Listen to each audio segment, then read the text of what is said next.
Mati.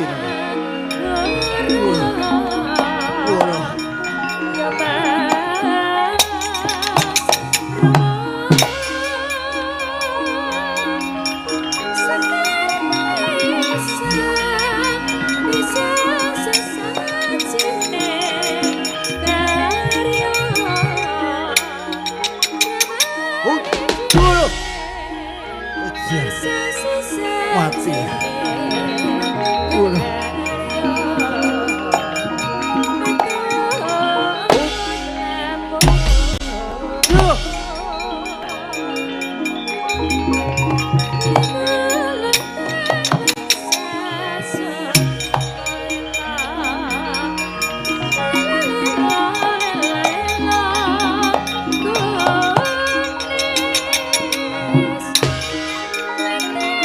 Oh, ya.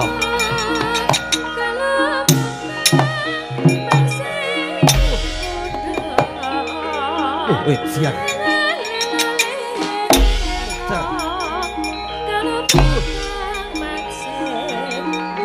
Wah, iya.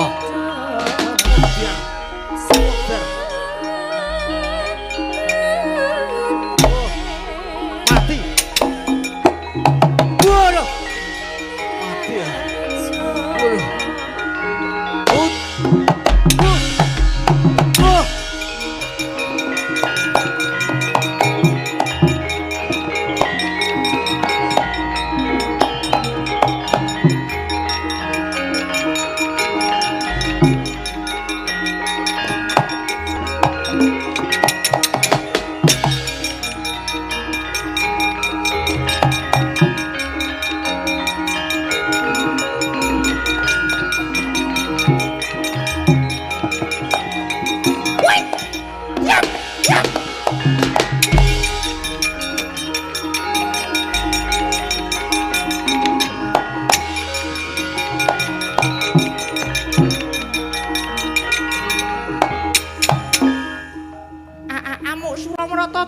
Jaya Mrata bagian padha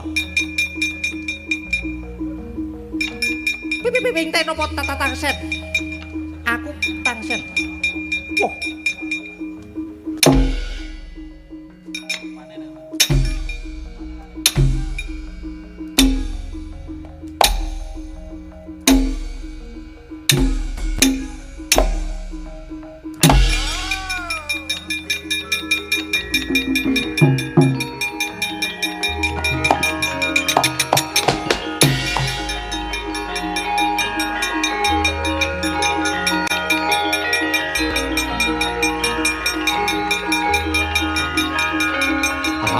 ayo hei musuhku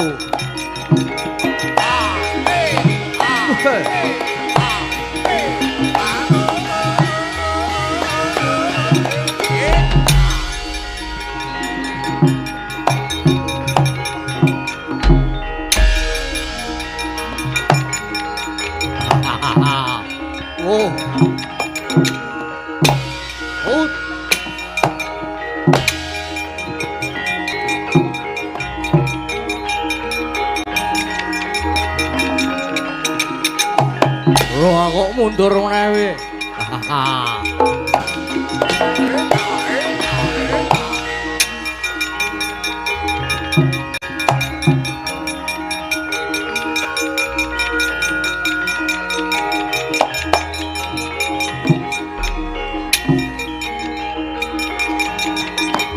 Adok.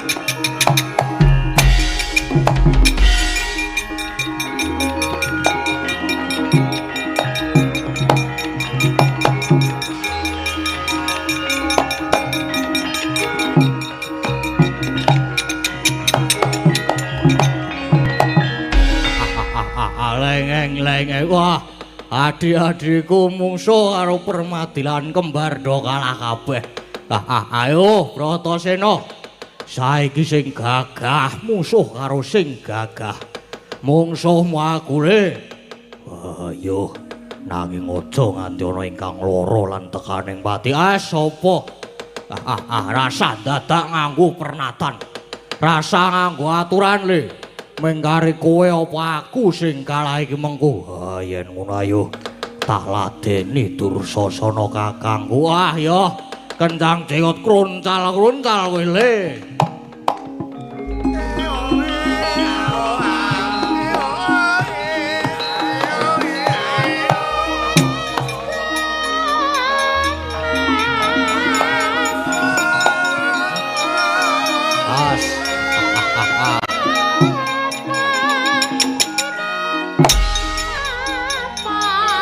Putar ayo.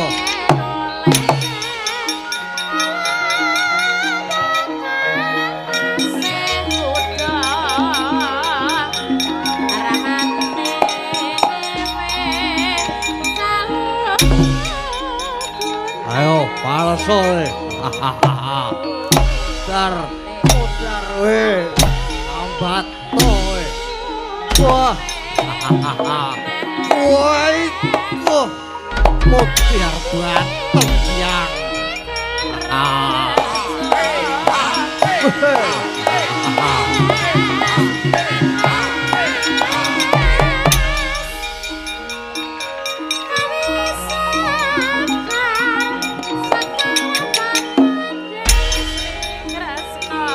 ojo meneng wae le ayo mutar we wah sabato mutar wah mutar mutar wah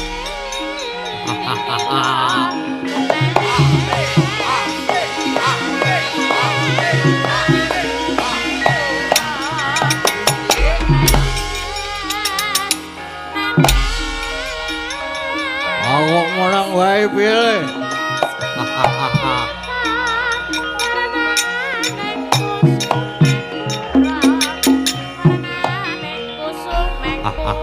kok menang wae ayo maleso kowe ayo kowe iki maleso aja nganti gawe lara apa meneh tumekaning pati aku ora bakal males wala gayamu iki perang kok ora gelem males iki wah iki wong edian utian buang utiar kowe wah so ampun kan menang wae geleng palsen le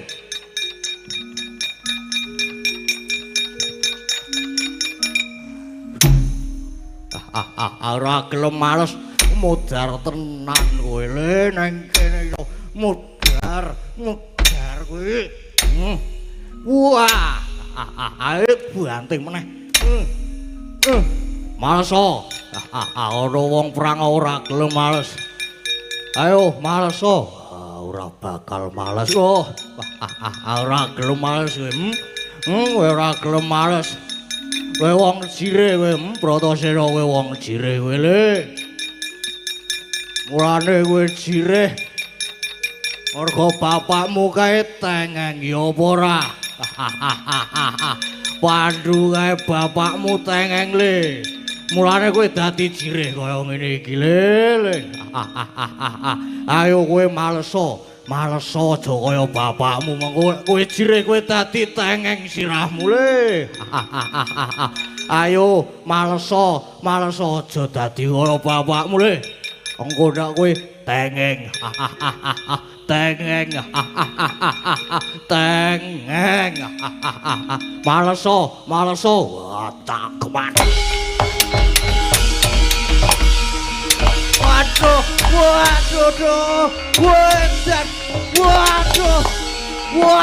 mati aku wah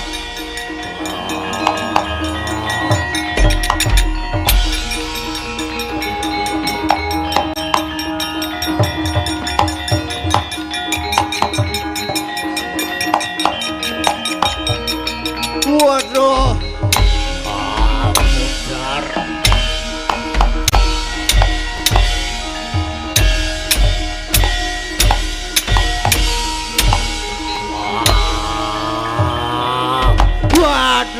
waduh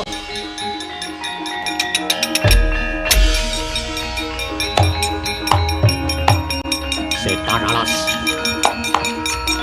suwi kan.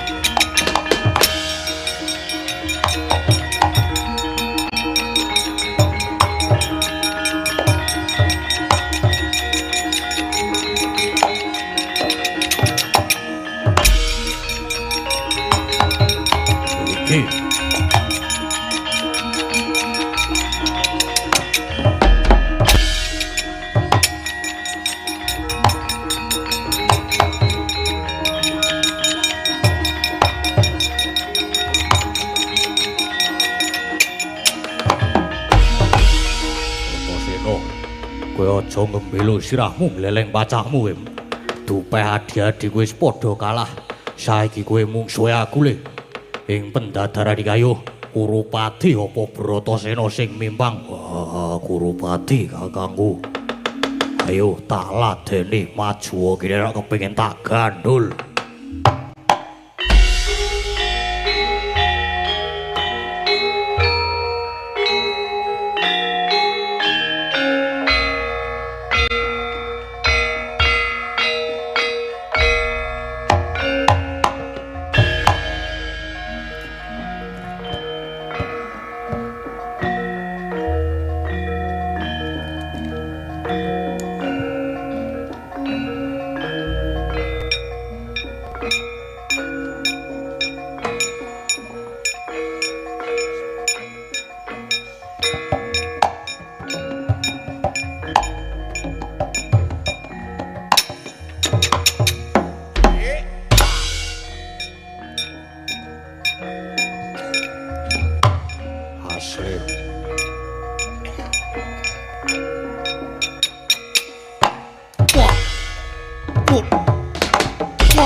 Siar. Yo. Mati. Putar.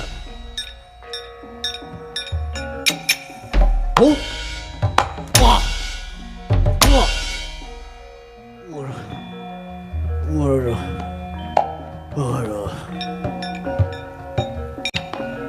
Wah.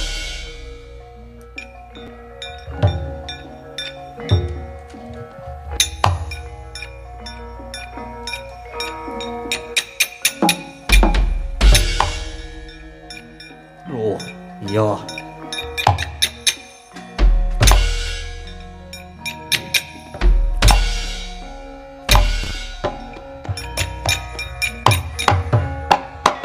Waduh. Wah. Waduh. Wah. Wah. Wah. Iya. Wah. Wah.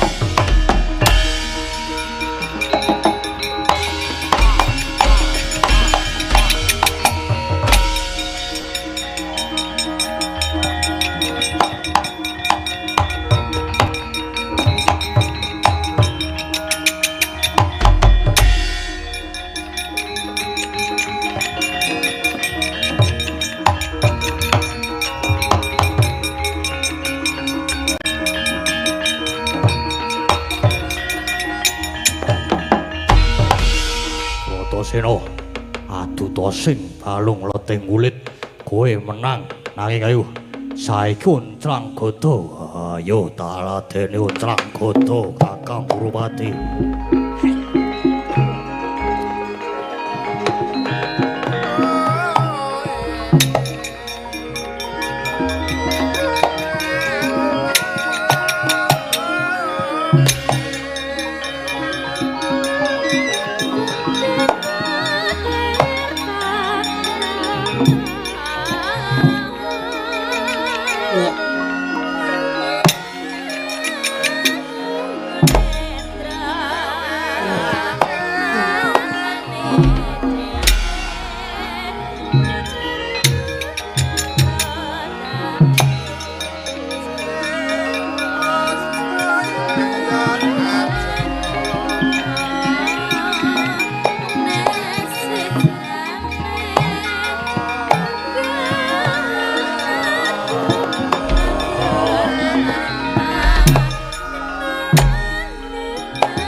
Muter.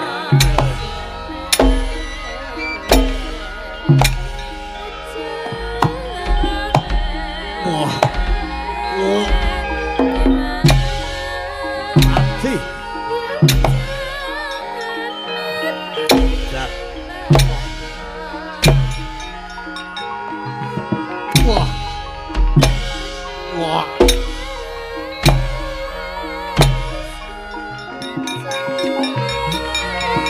Mati. Siap. Mati. Sampanto. Wah.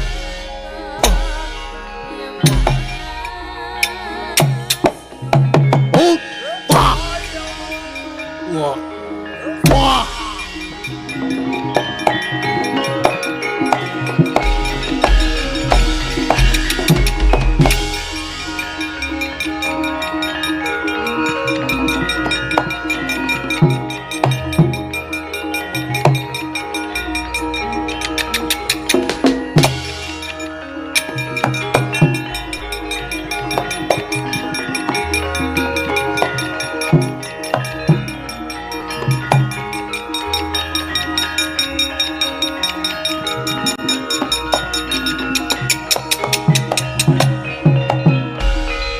jagat dewa Bathara gayeng gumarengking ingkang mapan ana ing paguron saka 5 sajae iki pancen lagi ana pendadaran siswa Kurawa musuh para Pandhawa elok-elok Kurawa cacah 100 nanging kalah karo Pandhawa sing cacahe mung 5 nanging sing gawe ram ya kuwi Permadi sing padha nonton kabeh paningal mung tumuju marang Permadi nganti padha keplok-keplok padha gumun weruh kridane Permadi sing dianggep cukat trampil trengginas walah dalah Suryatmaja ya bisa ya nadyan aku dudu siswa saka 5 tak perpekane Permadi kae.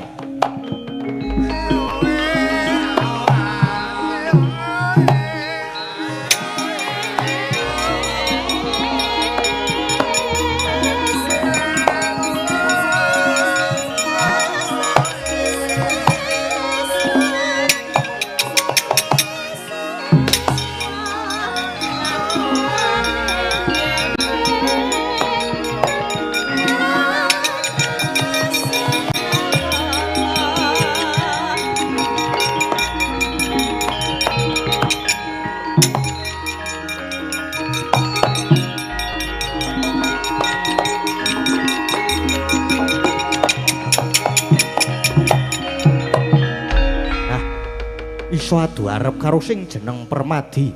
Kowe kuwi sapa?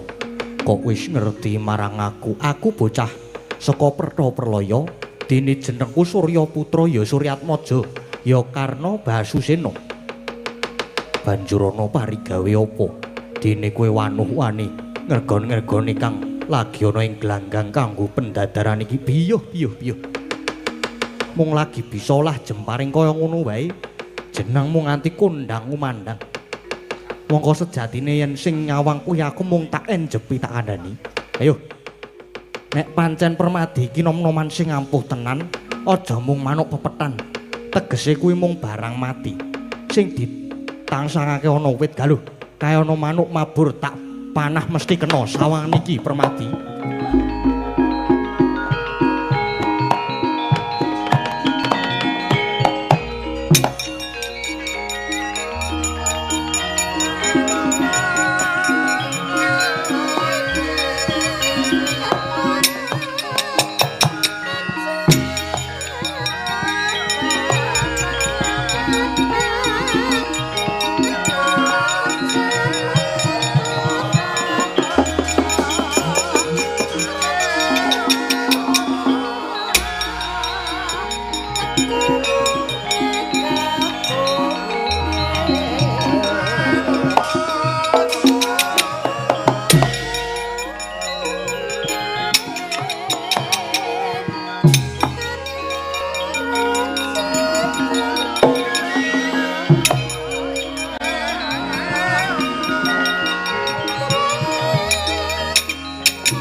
Mabur dipanah kena tur mati nanging Permadi ora gigrik. Apa sing iso mung kowe Suryatmaja? Permadi iso ora gagi sawangan iki Suryatmaja.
Mung kaya ngono kuwi wae lumrah Permadi, lumrah.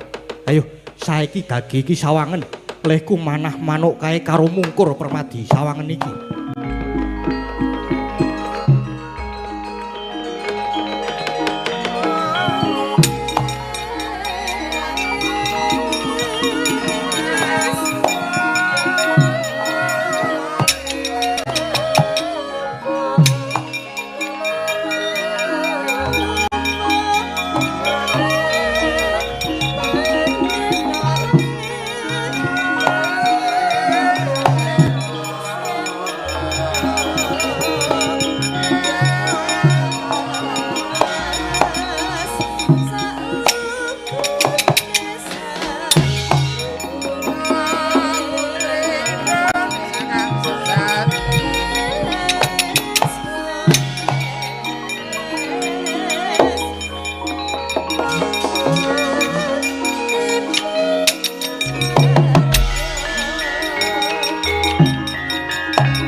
Wis weruh to.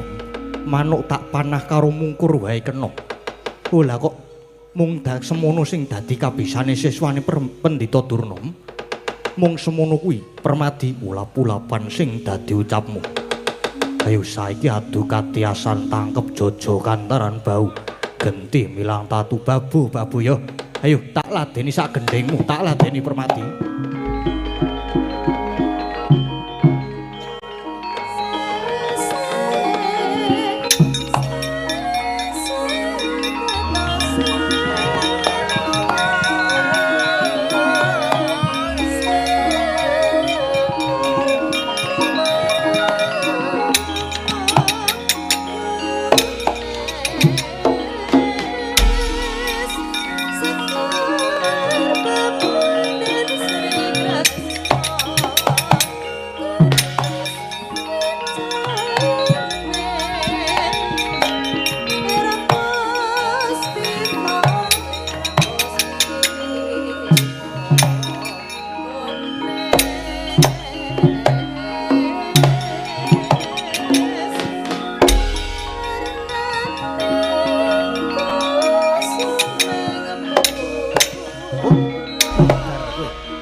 Yo, matur ning Permadi.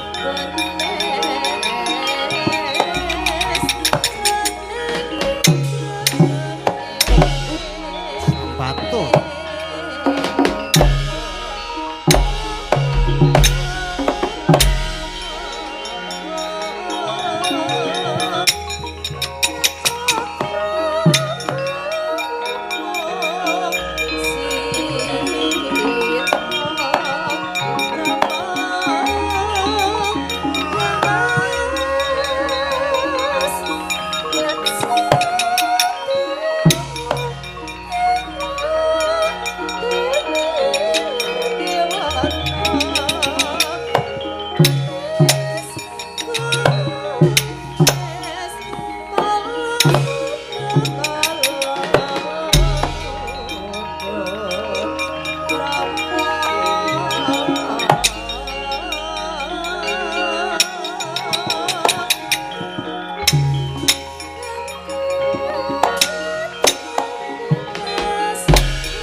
Sambata Permati.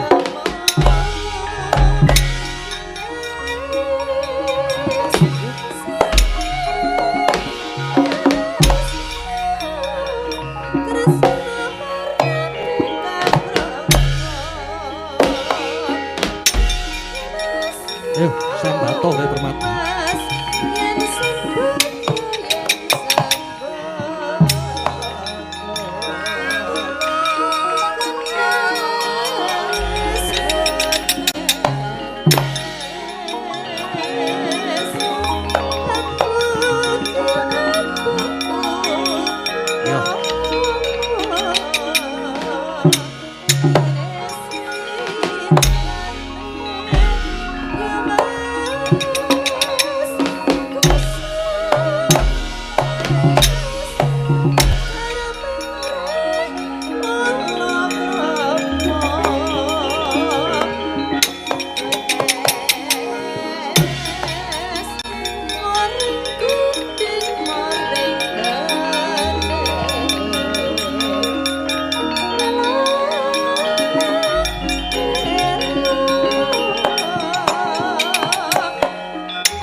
Mati Permati. Ayo Sambata. Ayo Sambata.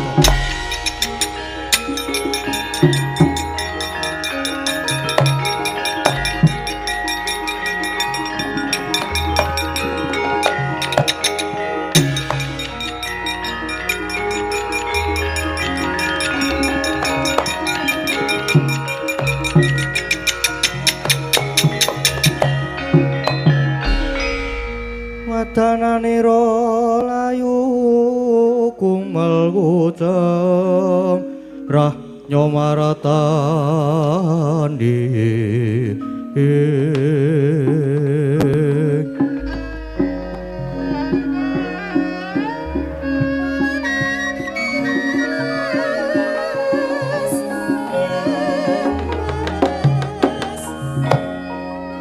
ngadeg Jagraka Tugu Sinokarta. Tugu wujudan manggon Sinokarta sinunggi Cinawi Cawi. Nggih menika Sang Ratu Jimat Dewi Kunthi Talibrata ya Dewi Prita. Legeg jroning tias dupi mulat denya sami Bandayuda. Risang panengah mengsah kalian Sang Suryatmaja. Jroning batos tuwuh tandha pitakenan labet mulat kekalih nyokaya jambe sinigar. Kaya datan siwah sarambut. Sigralana anyaketi kang sami Bandayuda. Dupi wis saged kagiating kalih mulat sang bagus. Dena sang-sangan mawa titikan Surya Sumaratmu biar murup dadi lam-lamen kempi-kempi kelingan lelampan nalika semana. Jabang ingkang wis mijil saking sarirane Dewi Kunthi ingkang den wadhahi kendhaga kabucal ing madyaning benawi kang nedheng bena. Dupi cetha pamawase Dewi Kunthi saya geter salirane brol kang riwe kaya tangkis dadal emut lamun menika jabang bayat Atmajanira nenggih Sang Surya Putra sumrepet kang pandulu tan kinampah dukitaning galih Temasaya doyong linya jumeneng plak kapidara Dewi Kunthi.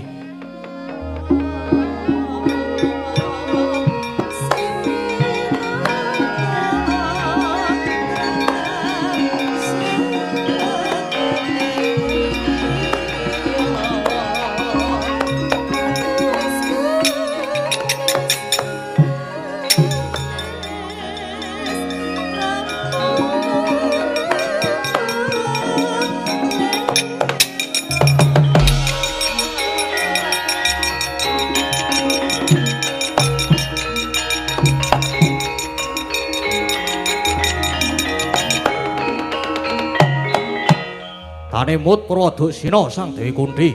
Kocap Raden Bratasena dupi mulat. Wah, Kunthi babu napa?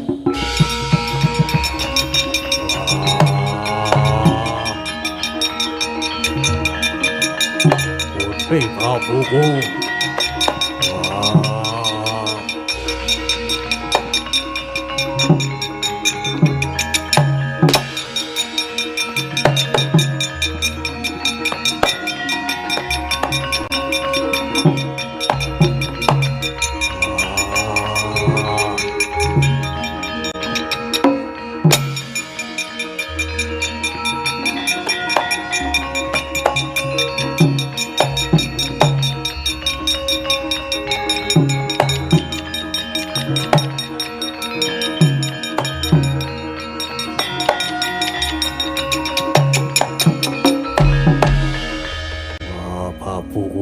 Kowe kena ngapa, Ibu?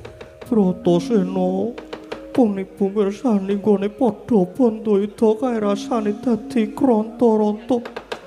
Krana permati karo mungsuhe kae kaya jambe sinigar. Sena gagadhimu permati kon seren nggone bandayuda karo sapa kae. Ponipo ora kuwawa nyawang bocah loro kae Bratasena.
Aja sinenggo tambuh nyatane aku durung manuh.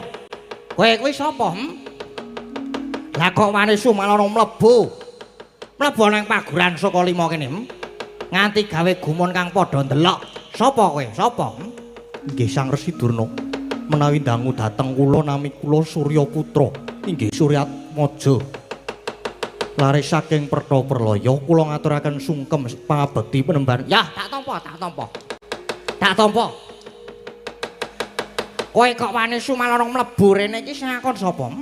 Oh, sing jawab kowe iki sapa sing jawab kowe? Apa kowe iki dijawabi? Sesuk meneh ora dijawabi kok ora usah mangkat. Oh, mengentek-entekke biaya. Nek ngene iki wis gawe kerusuhan ning Saka Lima kok piye? Terus sing ngakon kowe rene iki sapa? Nggih, saking kekajengan kula piyambak. Lah kok kendel, lah kok wani? Heh? Lah kok kendel, lah kok wani? Oh, kok kendel banget kowe. Nggih. Saking kaslakna tuling manah kula, dupi mulat kawegikan para pendholan kula ingkang namung semanten kesagetanipun. Nyatanipun kasoran kawon mengsah kalian kula. Mongko kula menika sanes putra paguron Saka Lima nanging jebul kawegikan kalantipan kasantosan kaprigelan saged ngungkuli siswa paduka Sang Resi Durna.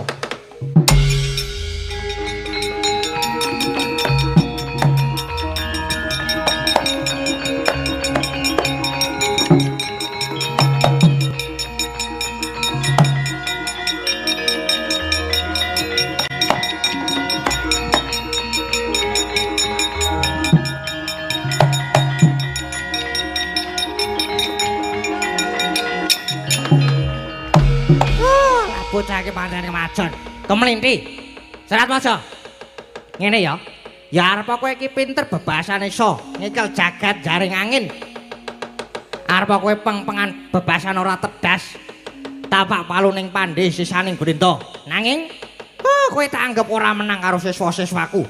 Nyatanipun kula saged mimpang. Ora. Menang ki ra rumangsamu. Menang ki rumangsamu. Merga ngene ya Suratmaja. Murid-murid Saka Lima ki ora mung tak wulang dadi wong kang ampuh peng-pengan. Kandel kulit atos balunge ora mung cukup kuwi nanging sing tak wulang ya kuwi babakan tata krama Subasita. Dadi sing unggul aja banjur ngil sing kalah. Nanging aja srik lamun diwarahi lan dituturi. Tur sing kalah ya wajib nututi supaya iso padha. Ya mung patrape aja gawe cilaka. Ngerti ya Cah Bagus? Siji, wong pinter sing isih gelem njaluk penemuning liyan kuwi klebu menungsa sing putuh. Loro, wong pinter sing mau njaluk penemuning liyan kuwi wong sing setengah menungsa. Telu, wong bodho ora gelem takon. Ora gelem njaluk panemu kuwi durung menungsa. Mula Resi Dara nek mung tok pameri kadigdahan sing kaya ngono kuwi mau, aku ora gumun. Merga kowe kuwi ora duwe cacakan, ora duwe tata krama, bener. Satriya kowe kudu sugih lelabuhan kang utama.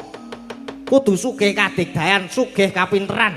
Nanging tetep kudu andhap asor kaya anak-anakku iki, murid-muridku iki lho. Ya do tak wulang kaya ngono kuwi, ora kaya dapurmu kuwi. Oh, lagi pinter sithik kowe wis umuk, wis gleleng.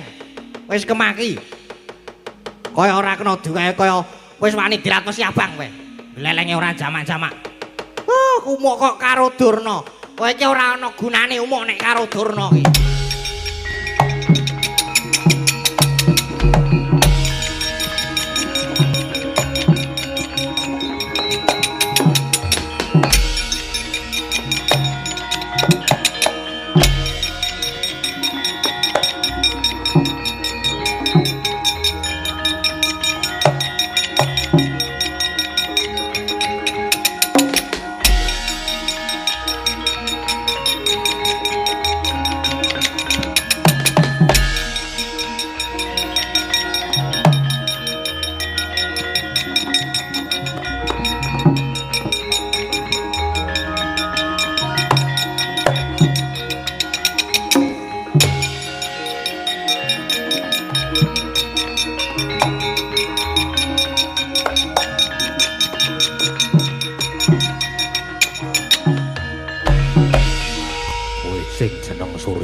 Jaya Surya Putra inggih Raden kasinggihan.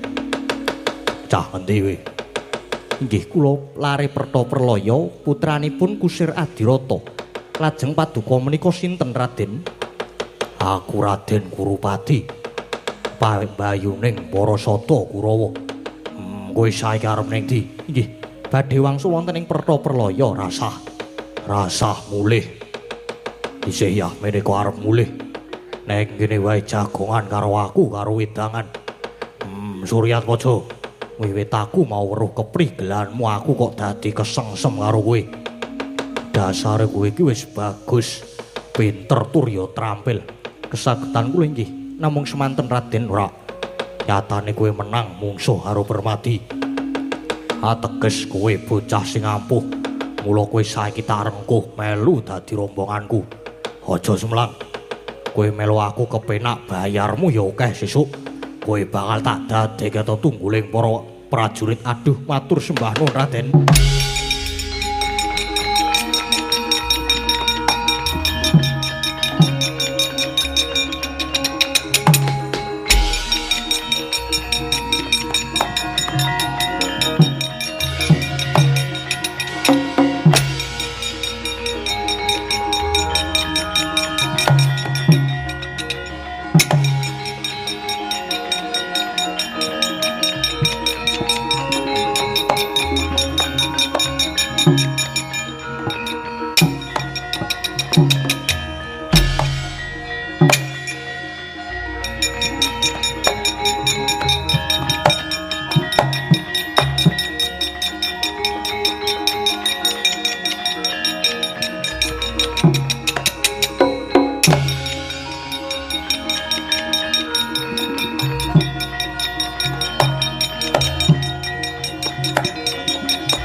Muridku bocah bagus Permadilan Bratasena.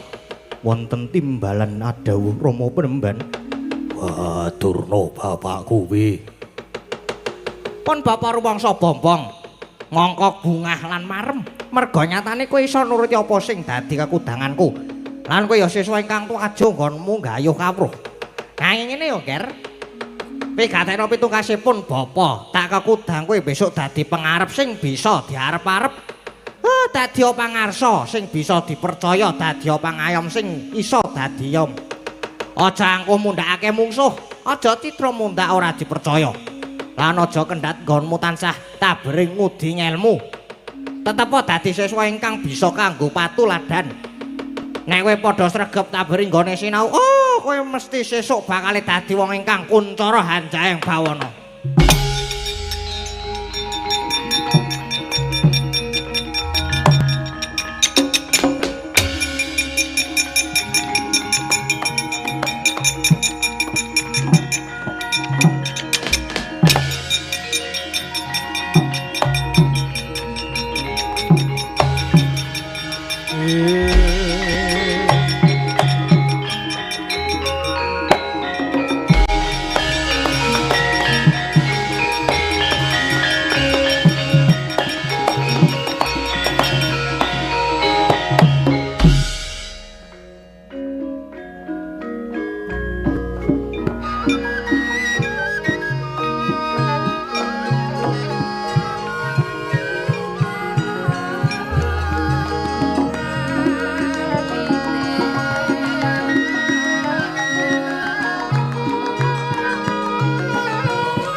Kayon katiyuping angin sumyak swaraning karenggan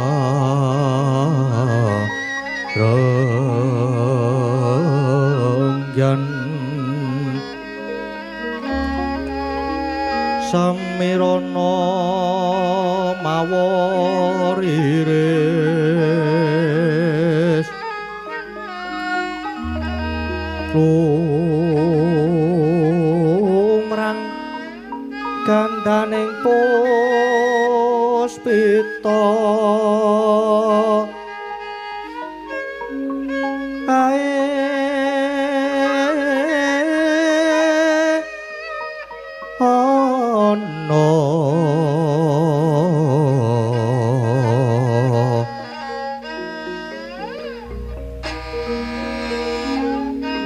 titi sunya matya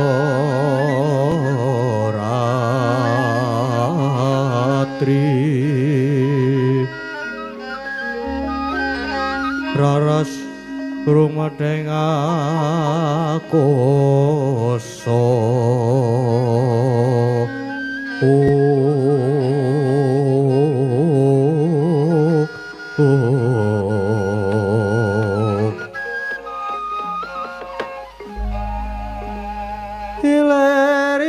Iler-iler tadure Sumile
Siruping sang ngarep gumantos ing dalu jroning ratri dereng wonten ingkang carita amung sang Hyang Perdana Pati ingkang jumedhul saking Brang Wetan.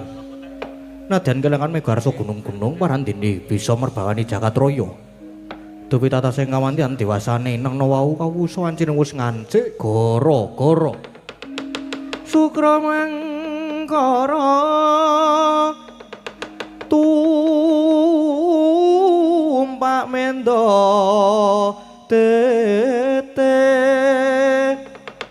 tete kalopo sumawar cita anggara rekata Buddha Maesares Patimintuna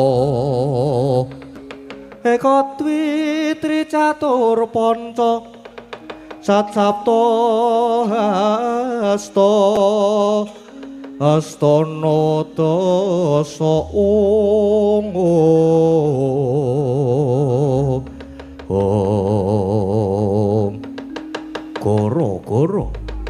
Goro-goro ing jagating pakeliran saking ngurmati mijilira parpat punakawan Kilurah Semargaring Petruk Sumamana Kilurah Bagong ingkang samya gegojekan madyaning ngara romba alon arire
Kang.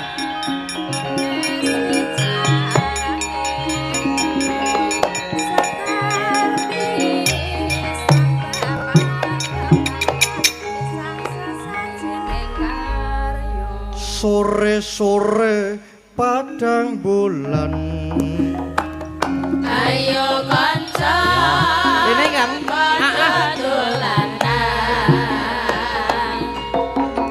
Rene-rene bebarengan. Rame-rame edo kegocekan. Kae rambulane yen bisa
Gara-gara Kang Gareng.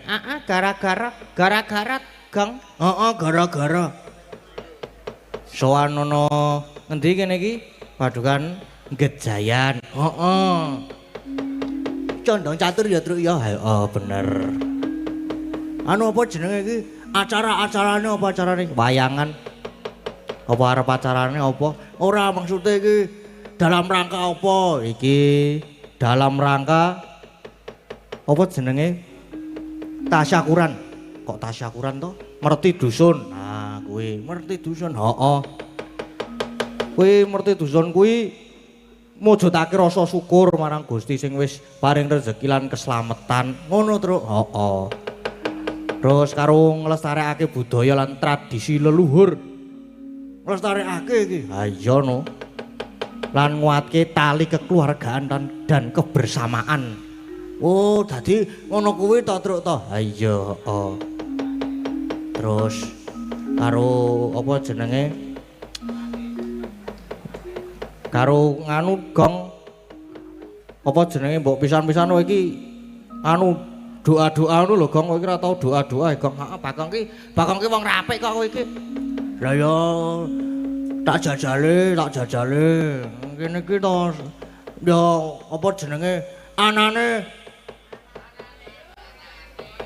ana marti dusun ning Gejayan kene iki. Heeh, ngopo? Ya apa jenenge muga-muga nggih mugi-mugi warga desa diparingi keselamatan. No, diparingi kesehatan. Rezeki ingkang lancar lho, ngono. Terus diparingi katentreman. Ngono Gong. Heeh, amin. Amin iya. Kene ya iso Gong. Iso wae aku kok. Padake kene iki ya le mikir nganti ngombe botrek 5 iki mau. Padake. Kowe iki ngombe botrek. Mumet banget aku mau ngon limbukan mumet banget aku. Rasane kaya apa jenengane? Dibengke sirahe. Ha iya saiki karo diwaca pamundutan. Heeh, karo diwacani mboko sithik-sithik iki ana apa jenenge? Nyusul, apa susulan. Nah, nyuwun tembang kuwi apa kuwi? Lho, ha kene apa?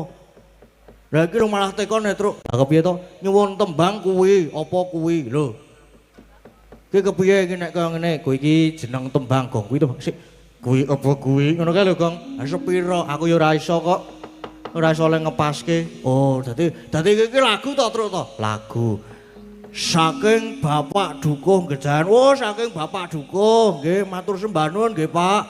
Niki di anu ana isine iki. Wah. Lumayan. No di tak sae. Mau wis gole wis dibagi-bagi saiki tak sakane dhewe. Ya ora oleh ngono kuwi no. Ora kena kaya ngono. Ora ya aku ki wong anu kok.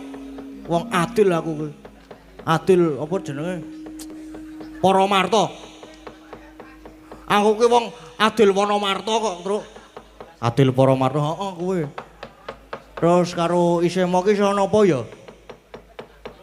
Ana nganu apa? Selendang biru apa ya mau? Ana selendang biru. Kowe arep dipinangkani sik endi sik? Ayo sing saking Pak Dukuh. Wah, sing anu saking Pak Dukuh sik apa iki, Truk? Ha iya no, kudu nek kuwi. Oh, berarti kuwi apa kuwi sik? Heeh. Terus sing nyekar arep sapa, Gong? Ayo, kur ya, padake. Dikur. Nek ora kur ya ora gayeng. Heeh. Engko selendang birune sisan dipeloke wae, Gong. Weh lah. Selendang biru ki pelok iso ta, Truk ta? Ya mbuh, iso no. Ha iya. Berarti pelok sisan men ketok gayeng no lho. Terus mengko songo pelok, mumet jeblok sirahe, Truk. Ha iya wis ora usah iki slendro wae. Heeh. Aku nate pengen ngetokke anglir kae sing pelok e. Wingi latihan 3 dina 3 wengi ra turu aku, Truk. Terus ya nek kleru ya malah mengisin aku kok. Ha jarene nek kowe iki nek wirang-wirang sisan, Gong. Kowe wis wingi aku, saiki isinan aku saiki.